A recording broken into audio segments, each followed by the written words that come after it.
The Dragon Nanny.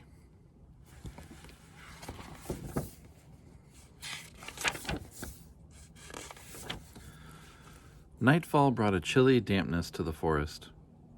The underbrush crackled with unseen creatures, while skeleton trees danced in the wind. Nanny, Nell, Hannah listened. Her plump little body trembled, and her teeth would not stop chattering. Nanny was very frightened, but not of the darkness. "What shall I do? Whatever shall I do?" Nanny sobbed. Slumping down on a spongy bed of moss, she hiccuped and blew her nose loudly. "Silence!" thundered a monstrous voice from the blackness. "Who dares disturb my sleep?" Nanny's heart flopped over backward. She stared into two glowing red eyes, unable to move. I'm Nanny Nell Hannah. Nanny to the royal nursery, or former nanny. The king fired me because he thinks I'm too old. Now I have nowhere to go, and—" "Enough!" The glowing red eyes moved, and a huge, angry dragon emerged from the shadows. "No one trespasses in Dragonia's forest. Prepare to die."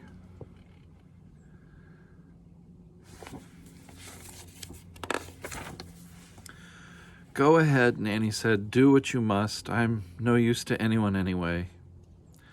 Dragonia stopped. "That's it? You aren't going to beg for your life? Aren't you going to fight? Aren't you at least going to get mad?" "Oh, no," Nanny answered weakly. I never get angry." She held her breath and closed her eyes. "Goo-goo, Mama. Daga-boo-goo." Nanny opened one eye, then the other. From behind Dragonia's enormous tail peeked two baby dragons. "Oh, good grief, now look what you've done. I'll be up all night. Sparky, Cinder, you back to sleep this minute," Dragonia scolded. "Mama has business to take care of." She smiled wickedly at Nanny.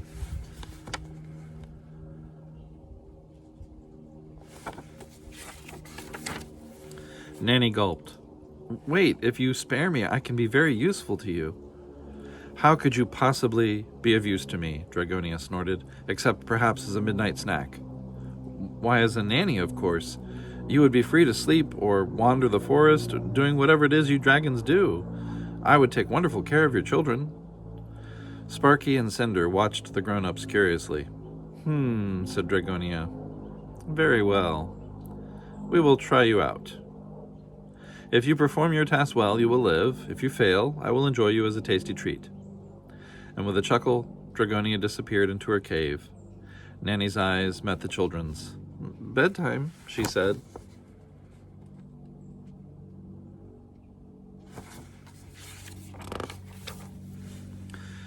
Nanny rose before the morning sun. She piled armfuls of scratchy firewood higher and higher around the dragon-sized baby bottles. "Breakfast will be ready soon, dears," she called. The sleepy dragons poked their head out of the cave. Nanny climbed onto a boulder to tie on the bibs. She gasped, "Oh dear, how will I ever manage to lift your heavy bottles to way up here?" Dragonia looked on in silence, lazily licking her lips, and the babies were getting restless. Nanny caught sight of a thick vine. She grabbed it, tied it to a bottle, threw the end over a high branch and tugged, and pulled until the bottle fit neatly into the fork of the tree. "Phew, this job is not going to be easy," she said, hoisting the second bottle into place. Cinder and Sparky drank their breakfast happily.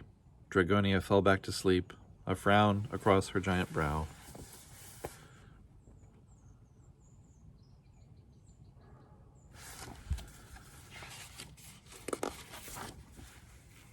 Week after week, Nanny worked hard under Dragonia's watchful eyes. Burping baby dragons was not a simple chore, not to mention diapering them and rocking them to sleep. But Nanny always found a way. Then, one day, the mother dragon made a big announcement. "You have been lucky so far, Nanny Nell Hannah," she said. "Now the time has come to teach the children fire breathing. All you have to do is make them very angry, and the rest will come naturally." Dragonia's eyes twinkled and her mouth twisted into a queer smile.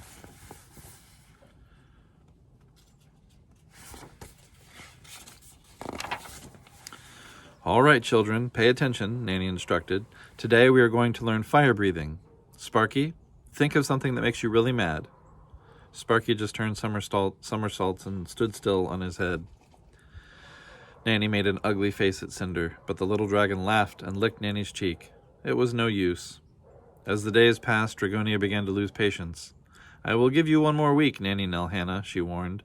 If in that time you have not taught my children to breathe fire, you shall be my Sunday dinner.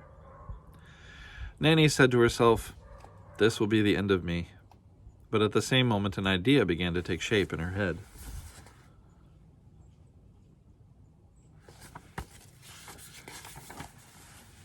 While the mother dragon slept, Nanny crept into the forest. She collected branches and vines and fastened them together in odd shapes. She used animal skins and bones left over from Dragonia's dinner to make 2 large bellows. With a sharp rock, she hollowed out a fallen tree. By daybreak, a peculiar contraption stood before her. I hope this works, Nanny said. Nanny waited breathlessly for Dragonia to leave.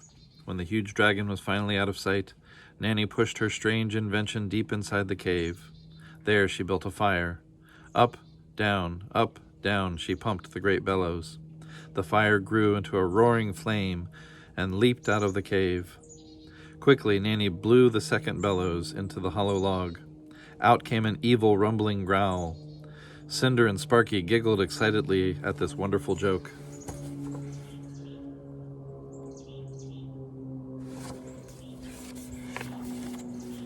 The smoke and the flame brought Dragonia hurrying from the forest. Nanny and the babies were waiting, resting in the sunshine. You did it, said the mother dragon proudly. You finally breathed fire. And so well, too. She turned to Nanny. Once again, you are lucky, Nana Nelhana. Nanny took a deep breath. Come, children, Dragonia called eagerly. We are going on our first outing together in the countryside. Now that you are fire-breathing dragons, you'll be perfectly safe. As the dragon family strolled along toward the village, Nanny felt strangely guilty and worried.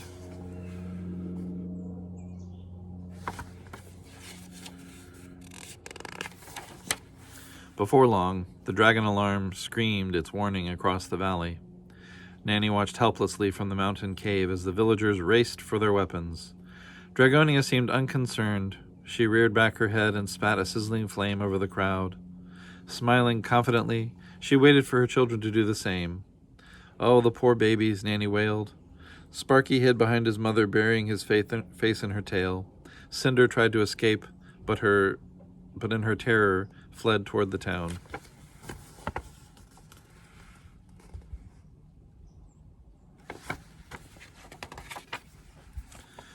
People scattered in front of the little dragon until they noticed that Cinder wasn't breathing fire. Why, she wasn't even growling. She was actually afraid of them. Unable to leave Sparky, Dragonia watched as Cinder was taken prisoner and led away to the castle. Dragonia's red eyes blazed up at the mountain. You will pay, Nanny Nelhana, the dragon roared. You will pay. Nanny knew she was to blame for Cinder's capture. Petrified, she faced the furious mother. You tricked me, Dragonia shrieked. My baby is locked away in a dark dungeon because you tricked me. Now you shall die. She took a deep breath and threw back her head. Wait, Nanny begged. I will rescue Cinder. I have a plan.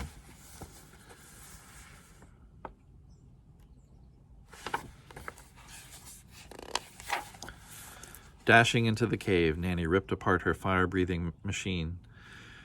She rewrapped the branches and vines into a heavy box. This she dragged and heaved onto the hollow log. Then she stitched frantically on the great bellows. There was no time to rest. Finally, Nanny hobbled from the cave, an old peddler woman pushing her cart.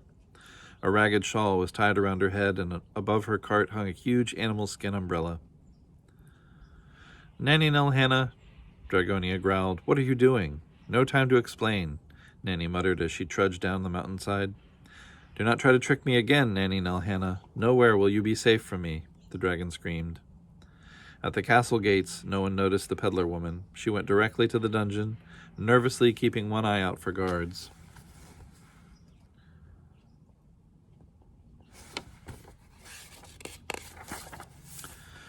Don't worry, Cinder, she whispered. Nanny is here. I'm going to get you out, dear. Quickly, Nanny took apart the peddler's pushcart. She was so busy reassembling her fire-breathing machine that she failed to hear footsteps approaching. "Well, what have we here?" a gruff voice snickered.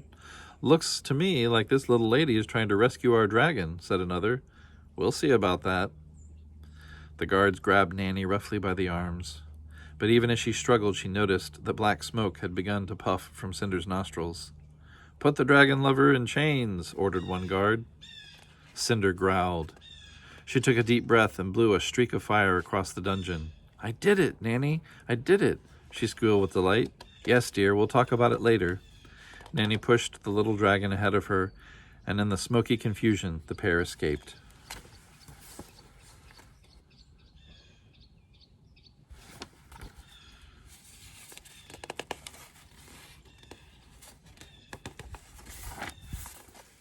Heart-pounding, Nanny glanced over her shoulder. The guards were running for their horses. Even the king had joined the chase. "Stop them!" he cried.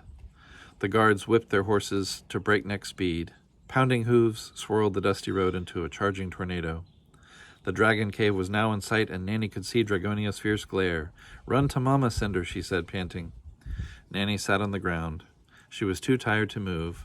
She was also sick and tired of Dragonia's anger. The guards rushed closer and closer. "Traitor!" they shouted. "Dragon lover! Off with her head!" The king was in the lead. "Nanny Nelhannah, it's you!" he cried. "How could you become a traitor?"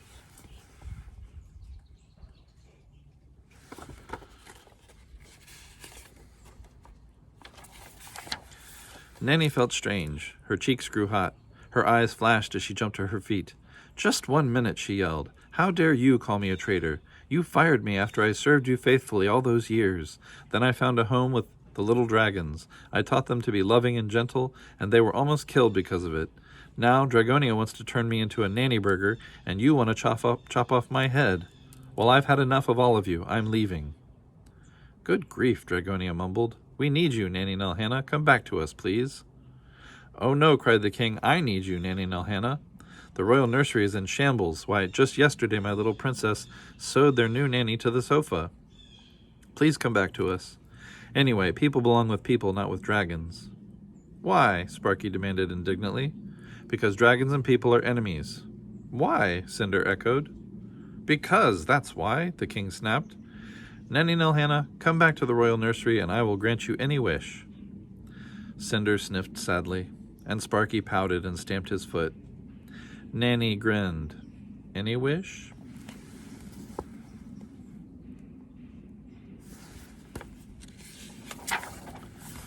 The next day, a strange and shocking sight greeted visitors to the kingdom. An enormous dragon with glowing red eyes peered out over the castle gates. Around her neck hung a shiny silver shield that proclaimed her Captain of the Guard. Unseen by outside eyes, the captain's tail made a perfect slide for lively little princes and princesses, and for little dragons. Together they skipped rope and learned their ABCs, all under the watchful, loving eyes of a very able dragon nanny.